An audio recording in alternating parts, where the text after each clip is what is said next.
గౌతమ్ అదానీ గౌతమ్ అదానీ పై సంబంధించినటువంటి కేసుల్లో ఏదైతే అమెరికాలో నమోదయ్యాయో ఈ కేసుల్ని కొట్టివేయడమే కాకుండా అది గౌతమ్ అదానికి క్లీన్ చిట్ ఇచ్చింది America New York district federal court. So ఇదే అదానీ పై నమోదైనటువంటి అభియోగాలు కేసుని ఆధారంగా చేసుకుని అప్పటి ముఖ్యమంత్రి వైఎస్ జగన్ పై పెద్ద ఎత్తున దుష్ప్రచారం సాగించినటువంటి పరిస్థితి ఇటు తెలుగుదేశం నాయకులు, తెలుగుదేశం అనుకూల మీడియా. ఇప్పుడు ఏం చెప్తారు ఈ సమాధానం? ఎందుకంటే ఏ అదానిని బేస్ చేసుకుని ఏ అదానిపై నమోదైనటువంటి కేసుల ఆధారంగా వైఎస్ జగన్ పై ఆపాదించే ప్రయత్నం చేశారు. వైఎస్ జగన్ ఏకంగా 1700 కోట్ల ముడుపులు తీసుకున్నారని తీవ్రమైనటువంటి ఆరోపణలు చేశారు. ఇప్పుడు అదే కేసుకు సంబంధించి క్లీన్ చిట్ ఇచ్చినటువంటి పరిస్థితి, అది కూడా అమెరికాలోని ఫెడరల్ కోర్టు. సో ఇప్పుడు ఈ అంశంపై మాట్లాడేందుకు మనతో జాయిన్ అవుతున్నారు ప్రముఖ విశ్లేషకులు పురుషోత్తం రెడ్డి గారు. సార్ నమస్తే. నమస్తే రెహమాన్ గారు. సార్ ఎలా చూడాలి ఈ పరిణామాన్ని? అమెరికా ఫెడరల్ కోర్టు అదానికి క్లీన్ చిట్ ఇవ్వడమే కాకుండా మరోసారి ఇదే ఆరోపణలతో న్యాయస్థానాన్ని ఆశ్రయించద్దు అని కూడా ఇన్స్ట్రక్షన్స్ ఇచ్చింది. గతంలో ఇదే ఆరోపణలు ఇదే కేసును బేస్ చేసుకొని వైఎస్ జగన్ పై పెద్ద ఎత్తున ఆరోపణలు చేశాయి తెలుగుదేశం వర్గాలు కానీ, తెలుగుదేశం అనుకూల మీడియా కానీ. ఏకంగా 1700 కోట్ల ముడుపులు కూడా తీసుకున్నారు వైఎస్ జగన్. రానున్న కాలంలో 1,00,000 కోట్ల భారం పడుతుంది ఆంధ్రప్రదేశ్ పై కానీ కూడా పెద్ద ఎత్తున ఆరోపణలు చేసినటువంటి పరిస్థితి. ఇప్పుడు ఏం సమాధానం చెప్తారంటే ఏం చెప్తారు? గౌతమ్ అదానీకి సంబంధించి అమెరికాలో ఒక కేసు నమోదైంది. ఆ కేసు ఏంటి, అదానీ ఏంటి అనేది ఒక పార్ట్. అవును. అదానీ పై కేసు నమోదైందో లేదో వెంటనే నిస్సందేహంగా ఈ కేసు జగన్మోహన్ రెడ్డి పైన నెపాన్ని మోపే ప్రయత్నం చేశారు. దాదాపు 500 crores రూపీస్ జగన్మోహన్ రెడ్డి గారికి బ్రైబ్ ఇచ్చారు. రీజన్ ఏంటంటే సెకీతో చేసుకున్న ఒప్పందం. Solar energy corporation of India ఏదైతే ఢిల్లీలో ఉందో, గవర్నమెంట్ ఆఫ్ ఇండియా అండర్ లో వాళ్ళు టెండర్లు వేయడం, ఆ టెండర్లో సెకీతో ఏపీ గవర్నమెంట్ ఒప్పందం చేసుకుంది. సెకీలో టాప్ లిస్ట్ లో ఈయన అదానీ గారు పాడుకున్నారు. దాన్ని ఆంధ్రప్రదేశ్ లో ఆయన ఒప్పందం చేసుకుంది. నిజానికి ఉన్నంతలో బెస్ట్ ఒప్పందం అది, ఉన్నంతలో అంటున్నాను. కాబట్టి తక్కువ రేటుకి తీసుకున్నారు. పైపెచ్చు ఆ రోజు జగన్మోహన్ రెడ్డి గారు ఆ ఫార్వర్డ్ స్టెప్ తీసుకునేటప్పుడు కొన్ని రాష్ట్రాలు సంశయించాయి. రీజన్ ఏంటంటే ఇది సంస్కరణ వైపు వెళ్తున్నాయి. ప్రైవేటీకరణ కావచ్చు, ప్రైవేట్ లో ఇన్వెస్ట్మెంట్స్ అవి మనకు ఎందుకు చెడ్డ పేరు వస్తుందని చాలా రాష్ట్రాలు తటపటాయించాయి. కానీ అప్పుడు ఇన్సెంటివ్స్ ఇచ్చింది కేంద్రం ప్రోత్సహించడం, సోలార్ ఎనర్జీని ప్రోత్సహించడం. ఆ ఇన్సెంటివ్ ని మనం అందుకున్నాం. ఫలితంగా ఏంది, కొన్ని రాయితీలు కూడా తెచ్చుకోగలిగినాం. అందువల్ల సెకీలో జగన్మోహన్ రెడ్డి గారు విమర్శలు, ప్రత్యర్థులు ఏదో అంటారు, రాజకీయంగా లాభ నష్టాలు బేరీ చేసుకోకుండా స్టెప్ తీసుకోవడం వల్ల ఎంతో కొంత రాష్ట్రానికి ప్రయోజనం చేకూరింది. లైన్ లాస్ కి సంబంధించి కూడా మినహాయింపులు అప్పుడు గుజరాత్ తీసుకున్నప్పుడు ఇవన్నీ దీనివల్ల వచ్చాయి, ముందు చూపుతో తీసుకోవడం వల్ల. అట్లా కొనసాగింపులో అదానీతో వచ్చింది. కానీ ఆ ఒప్పందం బాగలేదన్నా, అంతకన్నా బెటర్ ఒప్పందం మీరు చేసుకోదలుచుకుంటే మీరు ఫ్రెష్ గా టెండర్లు పిలిచి చేసుకోవచ్చు. ఏం చేశారు, మీరు అంతకన్నా ఎక్కువ రేట్లకి ఏమో వాళ్ళ దగ్గర తీసుకుంటారు వేరే వాళ్ళ కంపెనీలతో. తక్కువ రేటు తీసుకున్న జగన్ గారికి డైరెక్ట్ గా అదానీ గారితో ఈ డబుల్ రిలేషన్ తీసుకొస్తారు. ఒకవేళ స్టేట్ లో జరిగిన విషయాలు, నేషనల్ జరిగిన విషయాలు ఏదైనా మాట్లాడుకుంటే కొంచెం అర్థం ఉంది. ఏదో కేసులో ఏదో సందర్భంలో అమెరికాలో కేసు నమోదైతే దానికి ఎందుకు కేసు నమోదైందంటే జగన్ గారికి డబ్బులు ఇచ్చాడు. ఎట్లా డబ్బులు ఇచ్చాడు? అమెరికాలో ఆయన కొన్ని షేర్స్ తీసుకున్నట్టుగా. అంటే అక్కడేం కేసు నమోదైందో ఎవరికి తెలియదు. ఆ కేసు ఎందుకు నమోదైందంటే అమెరికాలో ఆయన కొంత షేర్స్ తీసుకున్నారు. ఆ డబ్బులు తీసుకొచ్చి సెకీ ఒప్పందంలో వచ్చినటువంటి ఇన్వెస్ట్మెంట్ లో పెట్టాడు. దాంట్లో జగన్ గారికి కరప్షన్ చేసినాడు. అంటే ఆడ వసూలు చేసినప్పుడు వాళ్ళు ఇంకా నేరుగా ఆయన మీద పెట్టారు కాబట్టి, ఆయన జగన్ గారికి అవినీతి ఇచ్చారు కాబట్టి జగన్ గారిని అరెస్ట్ చేసేస్తారు. సమస్య ఉంది. ఇప్పుడు అమెరికాలో వ్యాపారం చేసేవాడు భారతదేశంలో పెట్టుబడులు పెట్టేటప్పుడు జరిగే మంచి చెడ్డలకి అమెరికాలో పెట్టుబడులు పెట్టిన షేర్ హోల్డర్ ఈయన పైన చర్య తీసుకుంటారా? అంటే ఒక సంబంధం లేని అలిగేషన్స్.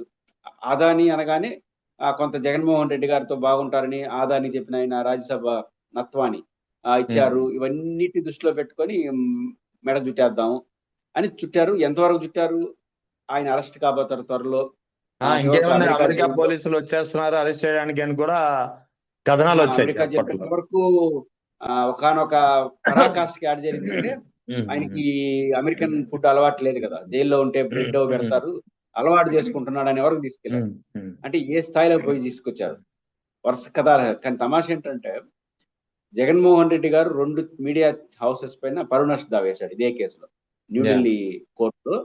50 కోట్లు పరువు నష్ట దావా వేశాడు, రిజిస్టర్ అయింది, కేసు నడుస్తా ఉంది. ఆ మరుసటి రోజు నుంచి దీని గురించి మాట్లాడితే ఒట్టు ఆ మీడియా సంస్థలు పరువు నష్ట దావా వేసిన మరుక్షణం మాట్లాడడం మానేశారు, లీగల్ నోటీస్ ఇచ్చిన వెంటనే. అంటే నిజంగా వాళ్ళు దాంట్లో సమాచారం ఉంటే గమ్మున ఉంటారా? సవాల్ చేస్తుంటారు కదా, భయపడమని చెప్తుంటారు కదా. అంటే ఆ రోజే తేలిపింది ఇంత దగ్గర ఎంత సమాచారం. ఇది మొదటి అంశం, జగన్ గారికి సంబంధించి వాళ్ళు వచ్చిన వ్యవహారం. దీంట్లో ఏమర్థం అవుతుంది? ఎక్కడ ఏం జరిగినా దాన్ని జగన్ గారికి ఆపాదించేయడం. అవును, ఏం నోరే కదా, నమ్మినంతకాలం నమ్ముతారు అనే స్టాండ్ తీసుకున్నారు. ఇప్పుడు అదాని గారి కేసు కూడా కొట్టేశారు. ఇప్పుడు ప్రజలు ఏమనుకుంటారు? అయితే వాళ్ళు అర్థం చేసుకోవాల్సింది. అందువల్ల ఇప్పుడు ఈ ముఖ్యంగా జగన్ గారి రాజకీయ ప్రత్యర్థులు ఎప్పుడు కూడా రెహమాన్ గారు తిరిగి అది రుజువైతే జనం నమ్మరు కదా, ఈ కేసునే కాదు ఇట్లాంటి 4 చెప్తే మళ్ళీ 5వది నిజమైన ఆరోపణలు చేసిన నమ్మరు కదా అనే స్పృహ కూడా లేదు. మన బాధ్యత జగన్ గారికి ఏది అవకాశం నెత్తిన రాళ్ళు వేయడం, వేసిన రోజులు వేస్తాం, అది అయిపోతుంది, ఇంకో 4 రాళ్ళు ఏనే రాళ్ళు వేస్తాం, ఇష్ట స్టాండ్ మార్చుకుంటున్నారు. కానీ ఇప్పుడు దీని పర్యవసనాలు ఏమవుతాయి? ఏమీ లేవు. కాబట్టి జగన్ గారి పైన ఏ చిన్న అవకాశం వచ్చినా జగన్ గారి పేరుతో సంబంధం ఉన్నవాళ్ళు, జగన్ పేరుతో ఉన్నవాళ్ళు ఎవరైనా రాని అక్కడ జరిగే మంచి చెడ్డకి డైరెక్ట్ గా జగన్ గారికి ఆపాదించేయడం చేస్తారు. దానివల్ల ఏమవుతుంది? ఇప్పుడు అదాని ఏమనుకుంటాడు? అదాని ఈ దేశంలో అతిపెద్ద పారిశ్రామికలో ఒకడు. సరే, ఆయన ఎట్టే దిగినాడు, బీజేపీ అవన్నీ పక్కన పెడదాం. ఈ రోజు పెట్టుబడులు పెట్టాలి, ఏ ముఖం పెట్టుకొని పోవాలి దగ్గర ఆయనకి? ఇప్పుడు జగన్మోహన్ రెడ్డి గారికి డబ్బులు ఇచ్చారు, సరే ఇచ్చిన ఆయన కూడా అవమానం కదా. జిందాల్ విషయంలో అదే చేశారు కదా, జిందాల్ విషయంలో అదే చేశారు. చివరికి ఆయనతో తీసుకొచ్చి కడపలో మళ్ళీ ఇండస్ట్రీ పెట్టుకోవాల్సిన పరిస్థితి. కాబట్టి జగన్ గారిని విమర్శించడం కోసం ఏమైనా చేయొచ్చా అనే పద్ధతి అనేది ప్రభుత్వానికి మంచిది కాదు. ఒక దశ దాటిన తర్వాత ప్రభుత్వం యొక్క క్యారెక్టర్ దెబ్బతింటుంది. కానీ ఇంకైనా దీన్ని మాడుకుంటే బెటర్, రాజకీయ విమర్శలు చేసుకోండి.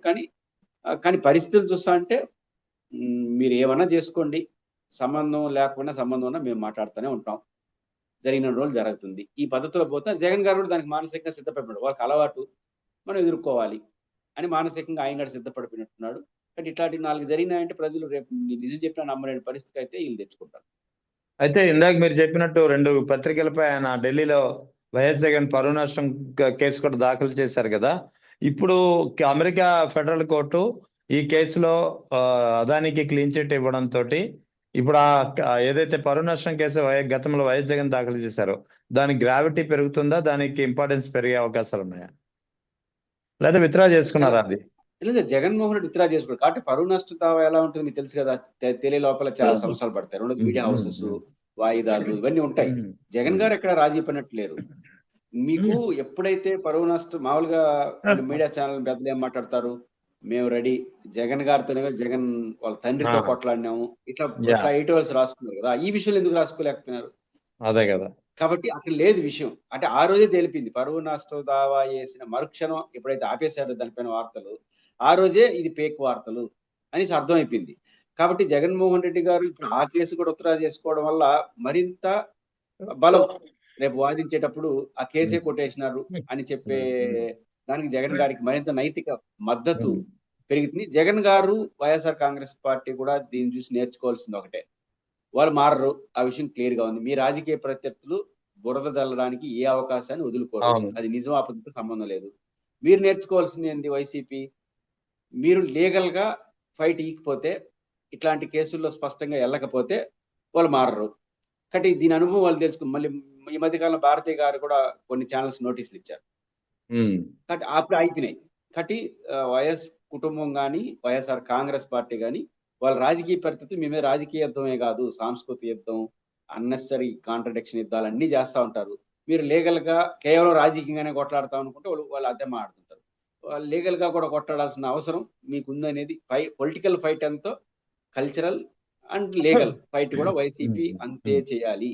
చేయకపోతే అదొక సమస్యగా వాళ్ళకి